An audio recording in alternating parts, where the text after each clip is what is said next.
Hello, I'm Wesley, the Hobby Hermit, and you may notice things look a little different today. We're at a different angle as I'm kind of rearranging my hobby space to kind of cultivate an increased need for space.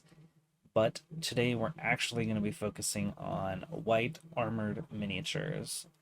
Now, why does this deserve a whole video, you may ask? Well, white is one of those colors that has kind of gotten a bad rap for being pretty difficult to do. But I'm here to tell you that it can be easy, and I will be breaking down three different methods today for painting white armored miniatures. Some work better than others, but I'm glad that I experimented with this, and I think it'll work really well for my clone trooper army, and I think it'll be beneficial for you if you're trying to paint some white armored miniatures pretty quickly.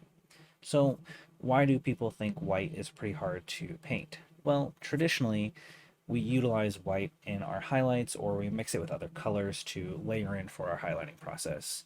But in this instance, white is the primary color of the entire miniature. They're wearing all white armor.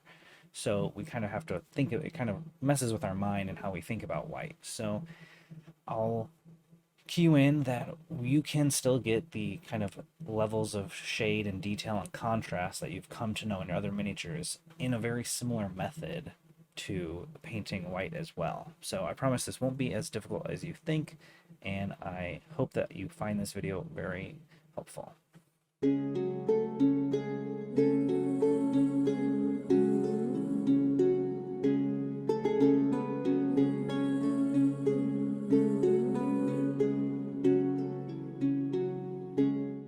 When we think of painting white on miniatures, we think of it as one of the last steps in our highlighting process, or maybe something we mix with one of our other colors to highlight the edges or raised parts of our miniatures. But what do you do when the entire miniature is white? Well, in the case of maybe a White Scar Space Marine, maybe Stormtroopers, or in this video, Clone Troopers, well, your entire miniature is nearly white at this point. So, what do you do if you can't, utilize it in just a very specific way when you have to pretty much slather the whole miniature in it? Well, I'll let you in on a secret. Probably one of the biggest keys to painting white, it is the utilization of the color gray. And we will be looking at three different methods of utilizing gray to kind of create that depth and shadows that we've come to know when painting other colors. At the end of the day, it's really not that difficult from painting any other miniature. You just have to kind of change how you think of colors and the application of layers when painting white. Now, since the majority of the army in this case is white, we don't want it to look bad, which we can do very easily, or it can just look like a bunch of unfinished miniatures, which we don't want either. So today I'm going to try and delineate maybe the best of these three methods for painting your droves of Space Marines or Stormtroopers. So today I'm going to be using a squad of ARC troopers from the Republic Army and Star Wars Legion. My current local game store is starting up a Star Wars Legion night, and I wanted to try it out. So I'm currently working on building my Republic Army, and I never painted white armor before, so this was obviously something that was going to be necessary for me to finish my army, and so I wanted to figure out what was going to be the best way to accomplish a good looking army quickly, because I have to paint a bunch of clone troopers and I don't want to have to do some painstaking process to try and make them look good. So today's methods are focused on easy and kind of low effort. These are not going to be display level quality miniatures, but they are still going to look good. We're still going to be able to establish those shadows and depth and that contrast that we've come to enjoy in a lot of our miniatures. And I'm pretty excited with the methods that we're using today, and I think each one kind of worked out in their own special way. So method number one is going to be the simplest one we're doing today. It's not really anything revolutionary or some crazy technique that I'm going to be presenting, but if you are like me and not well versed in contrast paints, then you didn't even know this existed. And so this is going to be a really easy, really cool method, and one of my favorites, honestly. So I primed all of these minis today that we're using for three methods in white. And for this first method I'm just going to use the Apothecary White Contrast Paint, and I'm going to cover the entire miniature in this. This offers a very subtle, good gray tone to all the recesses and just an overall light gray shade to the mini.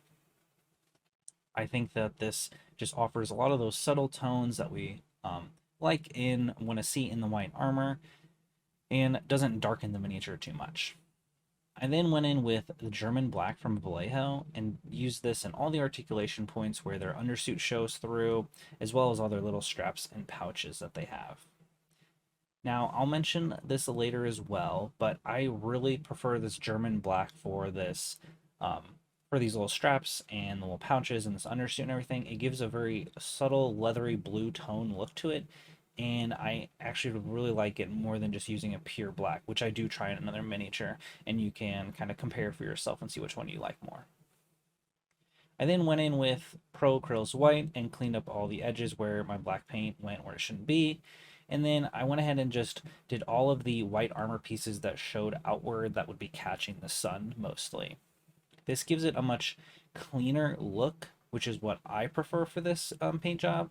It definitely isn't like a revolutionary or display level type quality, but it definitely gives it a clean look with all those little recesses darkened, and something I'll be pretty happy with on the table when I'm looking at it 3 to 5 feet away. We'll talk about a method a little later that can offer a little bit more transitioning in your shades if you want to give it a little bit higher end of a look. So for method number 2, this is probably going to be one of the weirder ones I'm trying today. And it may not be the most optimal or streamlined method out of the 3, but it's something that I really wanted to try out and experiment with, and I'm really glad I did. So what I did is I tried to make my own contrast paint. I combined 1 part Dawnbreaker Gray with 3 parts contrast medium, water, and a little bit of flow improver. Now, I think the overall medium and the application of the substance that I made was actually pretty good. I like how it went onto the model and flowed into the recesses, and I think it kind of functioned how I wanted it to. However, I do think that my gray was too dark and it ended up muddying up the mixture like a shade, and that's not really what I wanted. It made it very gray. However, one benefit of this mixture is that you can just take a clean brush and wipe away the paint in all the spots you don't want it, which makes it way easier to control and obviously avoid the issue I had of making it too dark. Now, overall, I'm considering this experiment and method a success. And also, if you're wanting to make a very gritty, weathered, gross, battle hardened army of, whether it be White Scars, Space Marines, or Clone Troopers, or whatever, I think that this method may actually work, and I think it would work a little cleaner as well with a lighter gray. I just didn't have it, and I thought the gray would be light enough. I kind of overestimated the darkness of it. But overall, I think this was a really good experiment, a really cool method to try, and I would encourage you to kind of mess around with making your own contrast paints as well. This is definitely something I'm going to try and utilize more in the future and just be a little bit more careful about my color choices. So like I mentioned earlier, this is one of the miniatures that I used pure black on instead of the German black. And I don't know why, but for whatever reason, I don't like the pure black as well on the leather straps and in the recesses.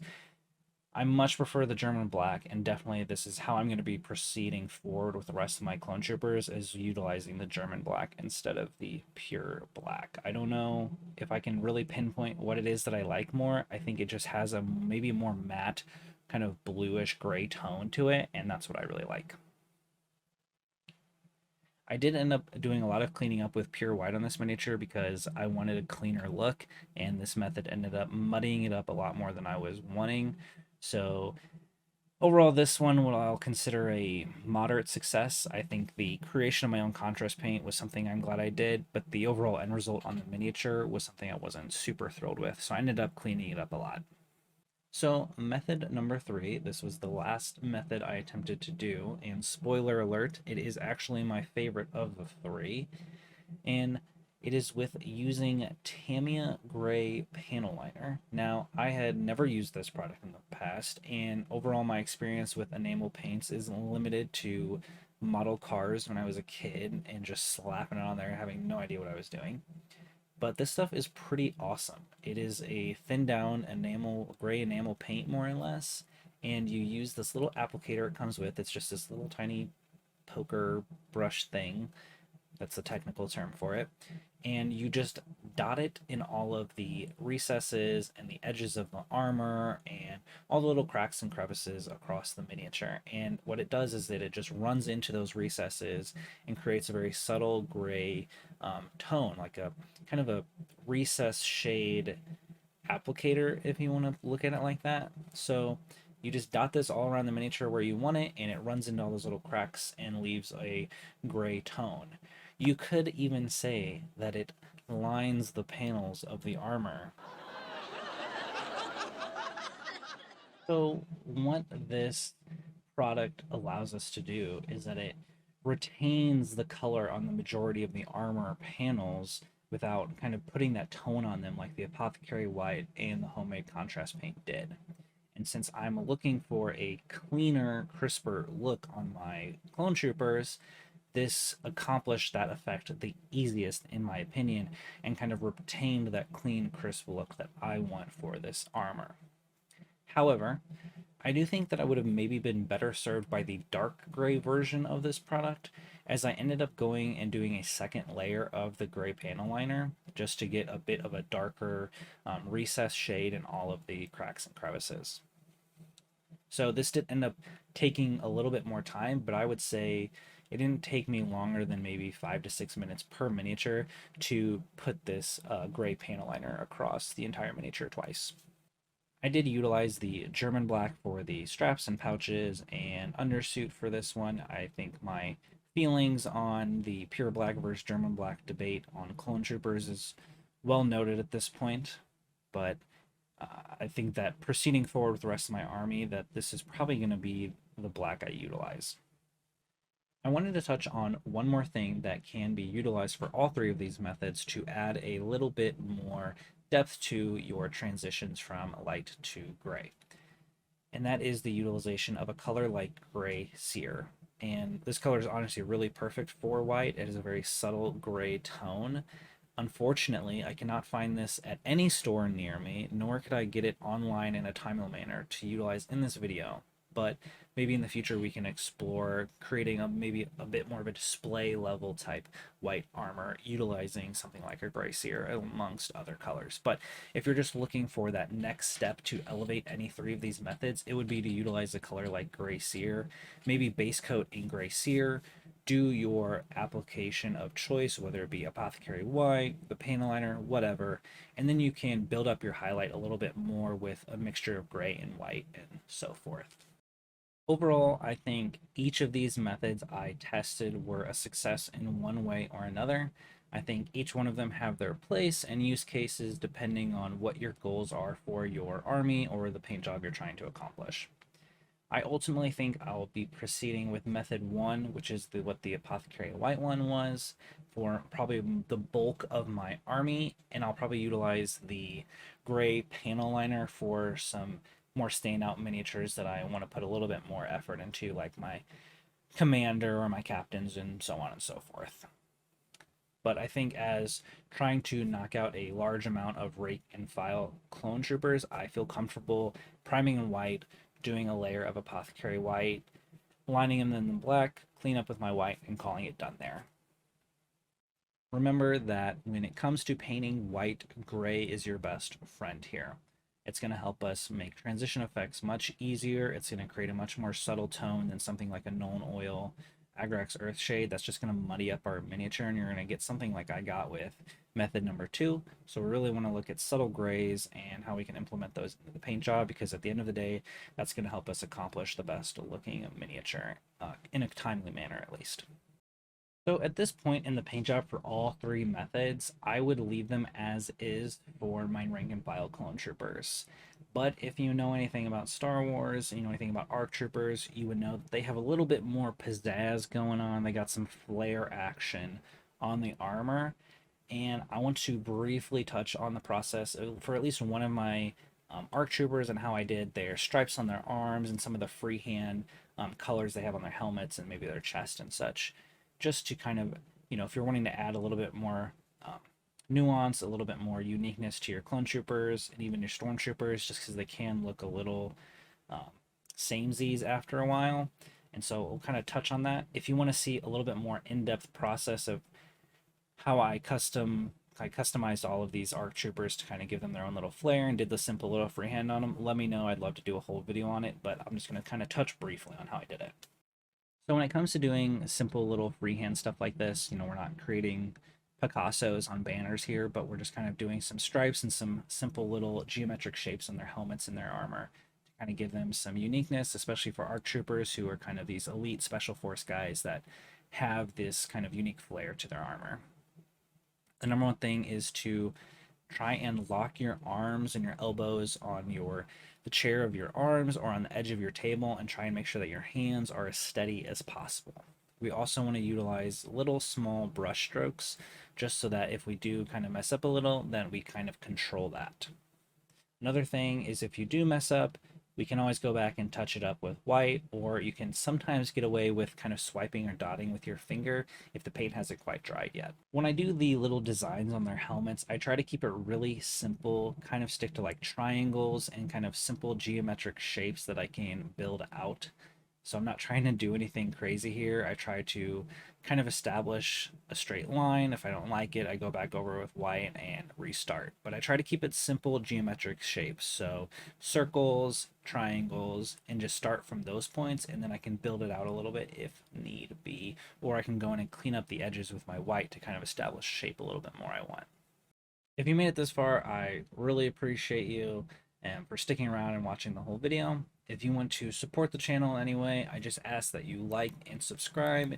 If you want to support the channel any other way or are interested in some cool D&D miniatures, you can check out my Etsy shop, link below, where I sell 3D printed D&D minis.